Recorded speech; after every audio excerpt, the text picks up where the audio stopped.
tere mängurid, siin on Sepik. Ma mõtlesin, et oleks lõbus idee rääkida teiega natukene enda muusika ajaloost ja sellest, kuidas ma selleni jõudsin, mida ma praegu teen. Sest et see teekond sinna on nii künkaline ja terve mu muusika nagu maitse ja see, mida ma toodan, on niimoodi muutunud kogu aeg. Ja mul on tunne, et ma ei ole kunagi suutnud rohkem kui 2 kuud teha stabiilset ühte žanrit. Aga ma ei tea, hakkame siis pihta.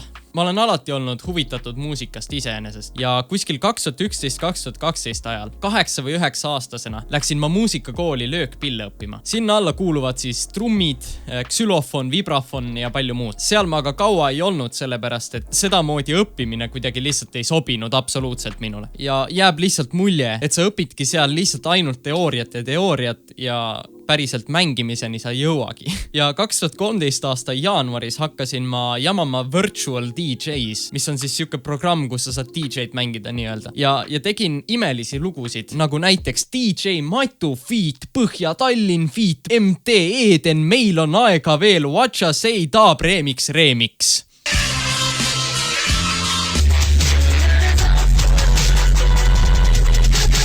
Räige bänger, ma tean. Ja jah, ma kutsusin end DJ Matuks.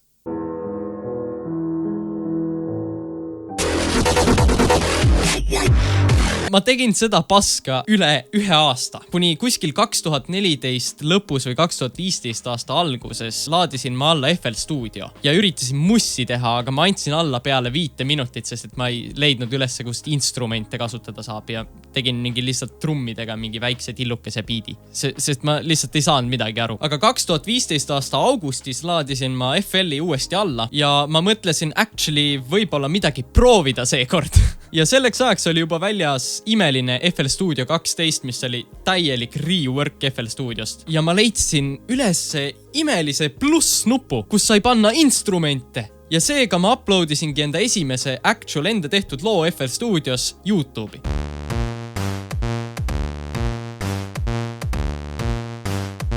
Räige bänger, ma tean. Ma vist kasutasingi siin lihtsalt 3X Oscillatorit ja FL Studio stock trumme ja mitte midagi muud.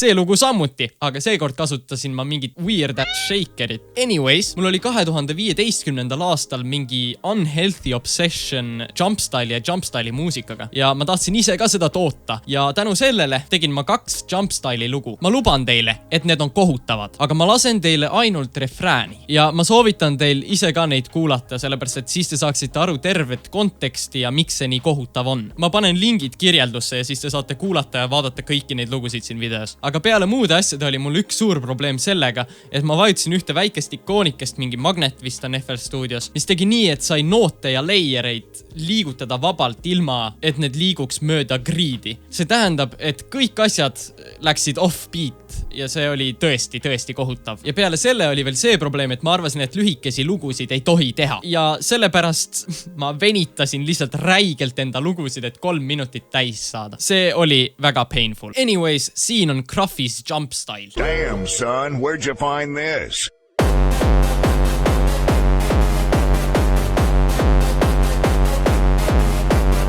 Cruffy's Second Jump Style on veelgi s**tem lugu.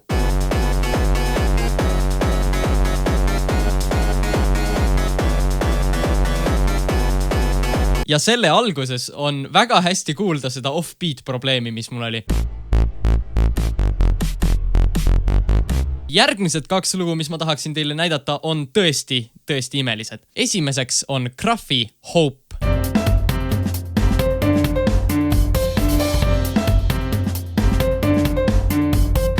Selles loos kasutasin ma lihtsalt mingit FPC drum loopi ja igast lampi paska ja lihtsalt kirjutasin FL Keysiga mingi asju, mis ma arvasin, et ei kõla kohutavalt. Miks ma nii lilla olen? Kas ma suren või? Ma loodan, et ma ei sure. Siin toimub vahepeal midagi väga sassit ja ma ei tea, mis ma mõtlesin osades kohtades, kui ma selle tegin.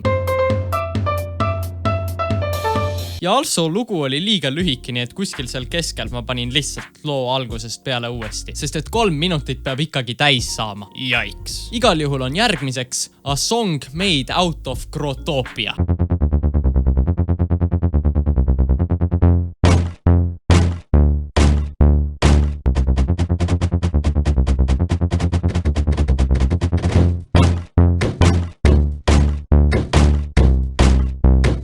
jah, ma lihtsalt ei viitsinud enam editida.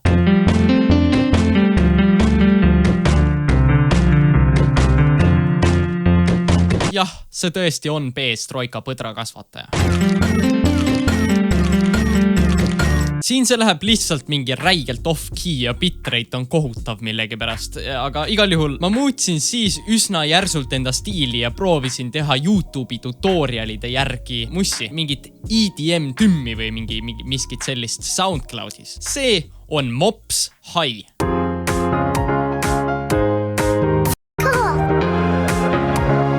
See lugu on täielik trashi värki, aga vähemalt ma ei kasutanud FL Studio stock trumme. Ja ma tõesti ei tea, miks see British f***off seal peab vahepeal olema, see tundub nagu tõesti ebavajalik. Aga igal juhul, siin on Mops Cake!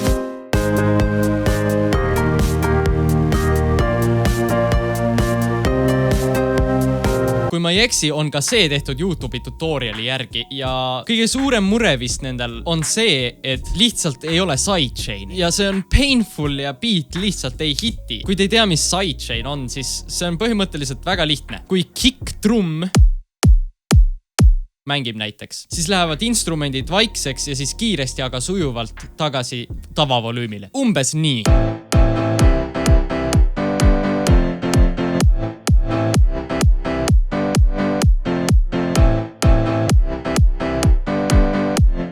Ja also kasutasin FL Studio stock plugin'e, mis ei ole tegelikult kohutavad, aga lihtsalt ma kasutasin väga valesid plugin'e. Seega ongi kõik halvad helid koos ja boom, sa saadki koogi! Mad World Cover by Mops. All around me are familiar faces, worn out places, worn out faces. Kuskil siin tekkis mul unhealthy obsession boom-bap hip-hopi trummidega ja tegin sellest prügi nagu näiteks Windows XP remix by Mops.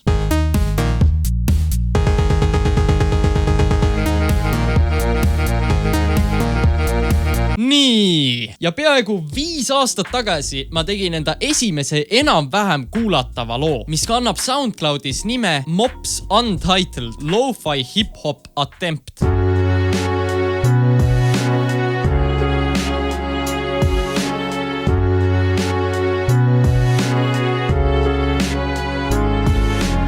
See produ on suht sass, nagu need viiulid võiksid olla julgelt vaiksemad, aga muidu on enam-vähem okei lugu ja mul ei teki kurnav depressioon selle kuulamisest. Nii, aga kuskil siin ajaperioodil sündis Kanad on muhedad kanal ja kuna see Untitled lugu oli enam-vähem kuulatav, kui üritasin lo-fi hip-hopi teha, siis loomulikult proovisin ma veel seda žanrit toota. Siin on Mops Nature.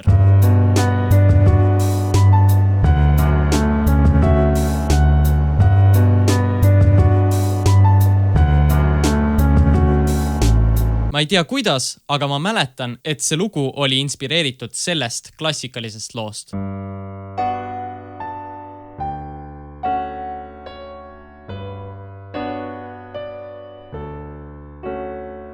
Ma pakun, et kuskil 2017 aasta keskpaigas tekkis mul suur tahe drum and bassi tootma hakata. Aga see pole kõige lihtsam žanr, mida toota ja see tähendab, et mu esimesed drum and bass lood olid täielik prügi. Siin on Nokia Tumbler Ringtone Remix Remastered.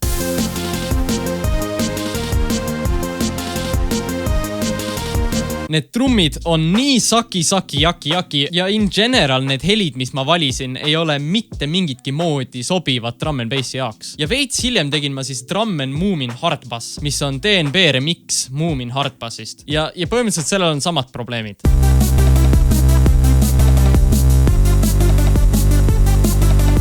Samal ajal aga ma ei andnud alla lo-fi tootmist. Kuskil 2017 aasta lõpus tegin ma ühe päeva jooksul ühe väga lihtsa lo-fi loo, mille pealkirjaks on Poetry.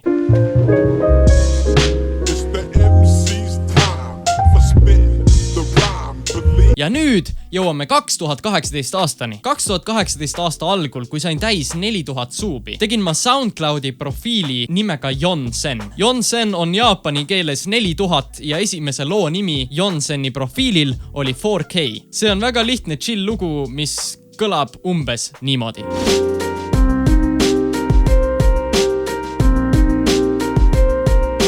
Peale 4K tegin ma loo pealkirjaga Time, mis on minu esimene pooleldi kuulatav DNB lugu. See kõlab umbes niimoodi.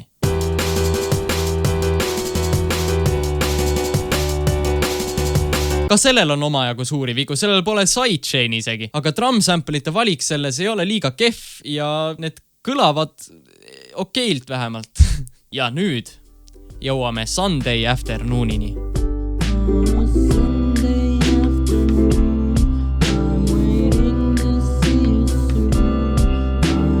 Sunday Afternoon on minu esimene kuulatav lugu. Mulle isiklikult see meganasaalne autotuunitud hääl nagu ei istu ja nii, aga iseenesest on ta kuulatav lugu ja see on kindlasti üks publiku lemmikutest. See on ka esimene lugu nagu serious laulmisega. Sellel lool mängis mu vend Kidra ja see kindlasti teeb selle loo palju paremaks, kui ta oleks muidu olnud. Selle loo backstory on põhimõtteliselt see, et ma sain ukuleele ja siis ma lihtsalt jammisin selle peal ja avastasin mõned väga lihtsad, aga džäsiliku kõlaga mõnusad muhedad akordid ja mõtlesin, et sellest oleks päris mõnus üks väike lo-fi track teha. Peaks tegelikult tegema sellest ukuleele tutoriali. Pange kommentaar, kui olete huvitatud. Võib-olla, kui me saame piisavalt kommentaare, siis ma teen selle ära. Ja kohe pärast Sunday Afternooni tegin ma loo pealkirjaga Memories.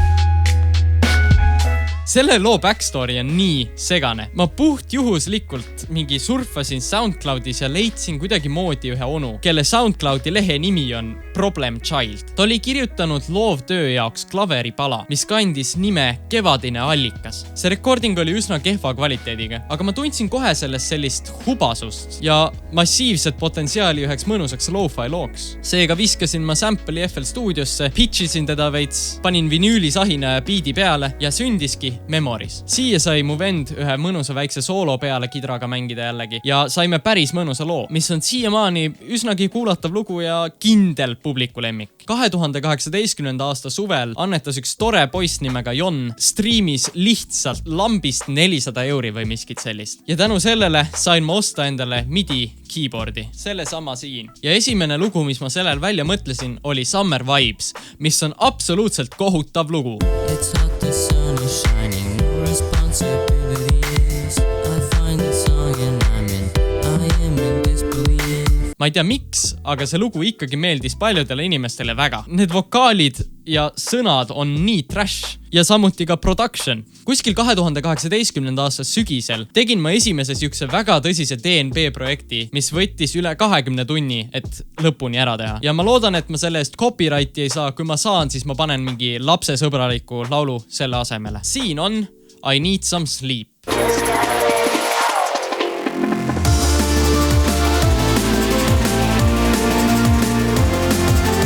See originaallugu oli küll Shrekis ja värki, aga tegelikult nii veider, kui see ka poleks, ei saanud ma inspiratsiooni sellest, vaid hoopis Kyle Coglitori loost Let It Go, mis kasutab sama sample'it.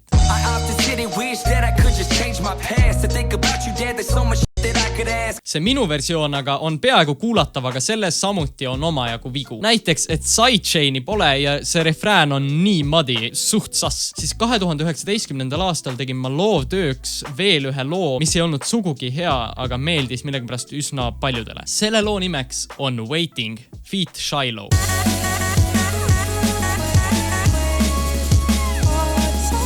Need vocal sample'id selles loos on nii all over the place ja random. Ja trummid lihtsalt ei kõla hästi. Igal juhul jätame ühe loo vahele ja jõuame mu esimese, ma ei tea, neuro drum and bass looni. Ma leidsin Liquid DNB'd kuulates ühe üsna änksa siukse hard drum and bass loo, mis viis mind suure neuro DNB sõltuvuseni. Ja siis tahtsin ma ka ise proovida seda žanrit toota ja sellist mussi teha. Nii et siin on Terminate.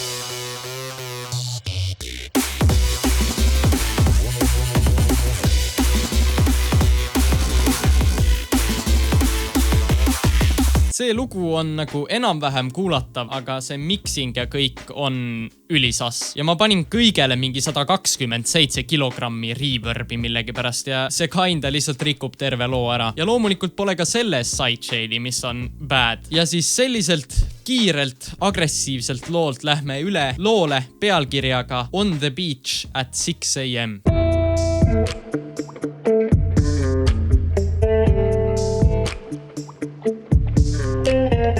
Osad teist kindlasti teavad YouTuberit ja muusikut nimega Ichika Nito, kellel on praegu umbes 1,75 miljon suubi. Aga siis, kui tal oli kuskil, ma ei tea, mingi 9000 suubi või miskit sellist, ma ei mäleta, siis leidsin ta kanalilt video, mis nüüdseks on miskipärast maha võetud. Küll aga mul on selle video audio olemas ja ma lasen teile sellest ühe sektsiooni.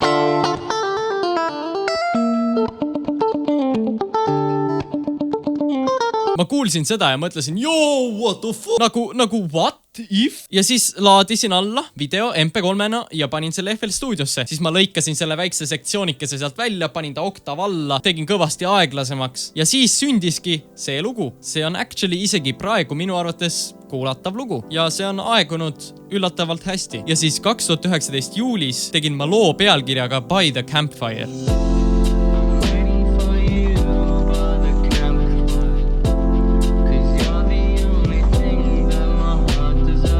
See lugu meeldib mulle tegelikult siiamaani väga, sest et see hästi vaikne algus, kui linnud laulavad ja lõke krõbiseb, samal ajal kui üks mõnus dreamy pad synth asi nagu fade inni ja ilusaid akorde mängib. See on nii hea introduction. Ja siis tulevad need vokaalid ja beat sisse ja see kõik töötab väga hästi minu arvates. Also need efektid vokaalidel ja värki on üsnagi mõnusad. Kindlasti mitte kõigile, aga minu arvates on see päris epic. Ja seda on väga satisfying kuulata. Ja kohe pärast By the Campfire'it üritasin ma teha veel ühe Neuro DNB loo. Selle pealkirjaks on Flammable.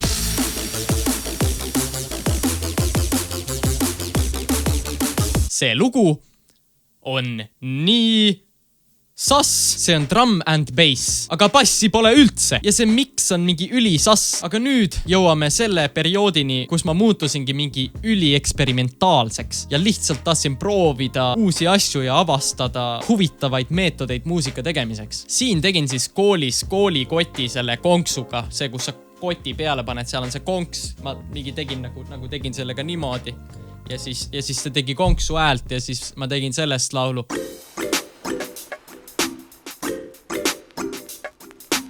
Siis proovisin future bassi teha. Ja siis tegin jump up DNB-d. See on click-clack.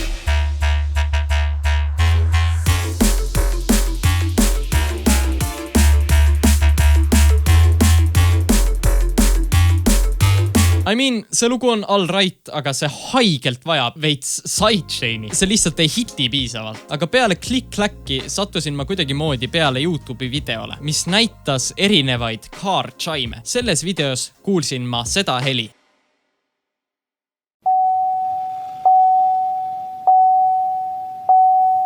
Kui ma ei eksi, peaks see olema see hääl, kui sa jätad autol ukse lahti ja siis ta hakkab laulma. Aga siis, kui ma seda konkreetset heli kuulsin, mõtlesin ma kohe, et see oleks ideaalne bell sound mõne loo jaoks. Aga see oli veel parem, kui ma oleks osanud arvata. Siin on Playing with Glitter.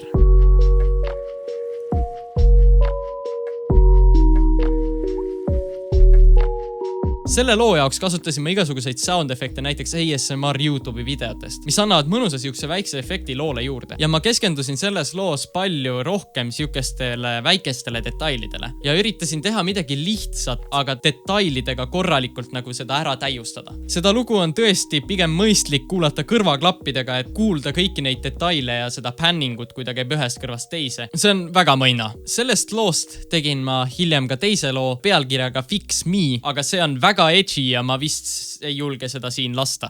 Igal juhul peale seda lugu tegin ma Angry Birdsi remixi. Ja siis loo pealkirjaga Inside the Mind.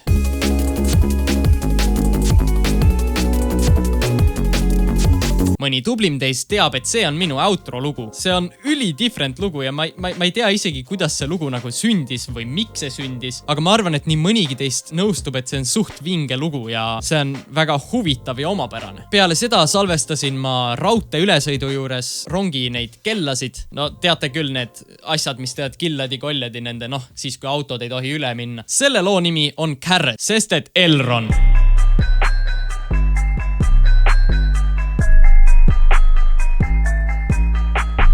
Siis mingi bouncy deep house track või miskit sellist, ma ei tea.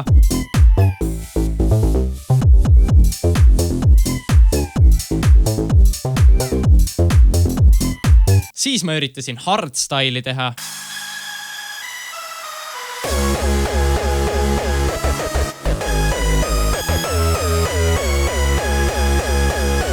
Siis tegin ma White Putin remixi.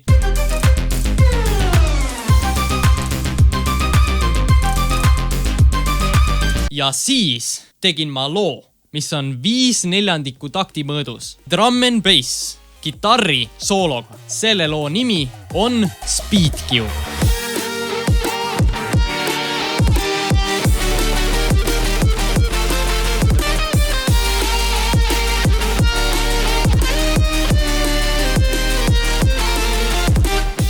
See on minu arvates by far minu parim lugu, mis ma üldse teinud olen ja see on ikka veel selline vibe. Ma ei oska produ kohta palju öelda, see pole perfektne, aga siin ei ole nagu selliseid samu massiivseid vigu. Ja see kitarrisoolo, Jeesus! Ma kirjutasin selle midis ja siis läksin venna juurde nagu, kuule, siuke lugu, et kas sa saaksid nagu kitarrisoolot mulle mängida või mul oleks laulu jaoks vaja, kuule. Kui sa ära mängid, ma teen ühe räägupesa purksi välja sulle, mees. Ja siis ta oli lihtsalt nõus ja ta lihtsalt õppiski mingi 30 minutiga selle soolo ilusti ära ja sündiski Speedcube'i eepiline kitarrisoolo. Igal juhul tegin ma sellele eepilisele loole otsa kohe veel ühe mingi R&B stiilis loo, mis on samuti 5/4 takti mõõdus. Selle loo nimi on Losing Patience. I'm waiting right here, right here.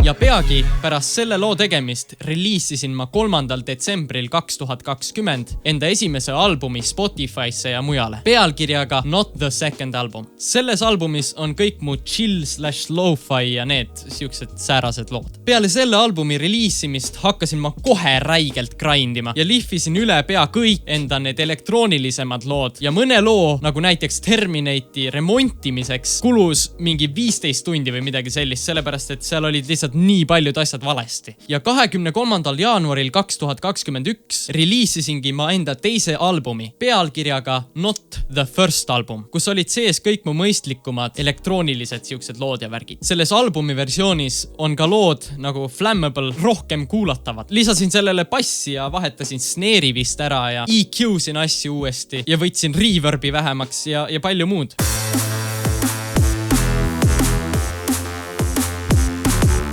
Ja peale seda jäin ma vait ja ei reliisinud peaaegu aasta aega mitte midagi, kuna kõik projektid jäid poolikuks. See kõik aga muutus, kui tulin YouTube'i tagasi ja reliisisin kokku 4 lugu, nii Chaoticu kui ka MC Karvase nime alt. Gaasipliidi beatid, House Remix ja siis Ems valvab. Metal version. See lugu algas täieliku naljana ja see lihtsalt läks liiga kaugele. Selle loo lõpus on veel kord üks eepiline kitarrisoolo mu venna poolt.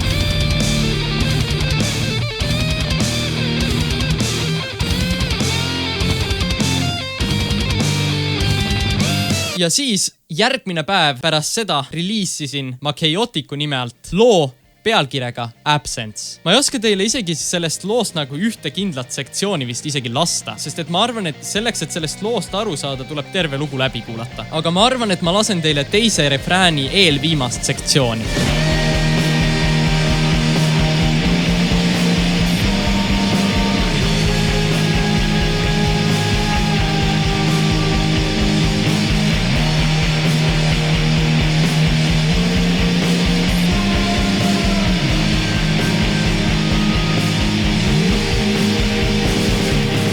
Tegelikult meeldivad mulle selles loos üsnagi paljud asjad. Ma tean, et mu laulmine ei ole parim ega midagi, aga mul oli sellest nii sest et ma tahtsin lihtsalt panna enda hinge loo sisse ja lihtsalt end väljendada. Igal juhul meeldib mulle selle loo juures see väga, et ta algab nagu väga vaiksena 3/4 takti mõõdus ja siis ta vaikselt kasvab terve loo vältel, kuni viimane pool loost on 4/4 takti mõõdus trioolidega mingi eepiline sümfoonia. See pole nagu ükski teine lugu, mida ma olen varem teinud. aga minu arvates see kõik, millest me rääkisime, näitab seda, kui mitmekesine on minu muusikaline kogemus ja näitab seda, kuidas mu muusika maitse on transformeerunud ja kuhu see jõudnud on. Ainuüksi 3 aasta jooksul läksin ma lo-fi hip-hopilt liquid drum and bassile, liquid drum and bassilt neurofunk drum and bassile, neurofunk DNB-lt rockile, rockilt metallile, metallilt metalcore'ile ja ma ei teagi nagu kuhu ma nüüd jõudnud olen. Nüüd mul on pea 1100 looga mingi rock ja metal ja värkide playlist, mida ma kuulan 24/7. Ja üleüldiselt terve mu muusika on tulnud üsna pika teekonna, sest et 2013 aastal kuulasin ma veel dubstepi. Aga igal juhul ma loodan, et see video oli enam-vähem vaadatav ja loodan, et teil oli huvitav vaadata vähemalt natukene minu teekonda. Ja ma panen kõik enda lingid ja asjad kirjeldusse, siis te saate kuulata neid lugusid ja kindlasti kuulake Spotify's uuemaid lugusid, sest et ma olen nende üle üsna uhke. Ma garanteerin, need ei meeldi kõigile, aga ma teen neid enda lõbu jaoks rohkem. Aga ma loodan, et ka teile meeldib. Aga suured tänud, kui te vaatasite selle video lõpuni. Pange see lige, pange see subscribe, dislike enam panna ei saa, sest et YouTube on gei, aga te võite ikka panna. Kindlasti pange kommentaar, kui te olete tubli, sest et ma loen kõiki teie kommentaare. Te saate kindlasti harti, kui te panete midagi positiivset. Olge tublid, followge mind sotsiaalmeedias ja peske puhtaks.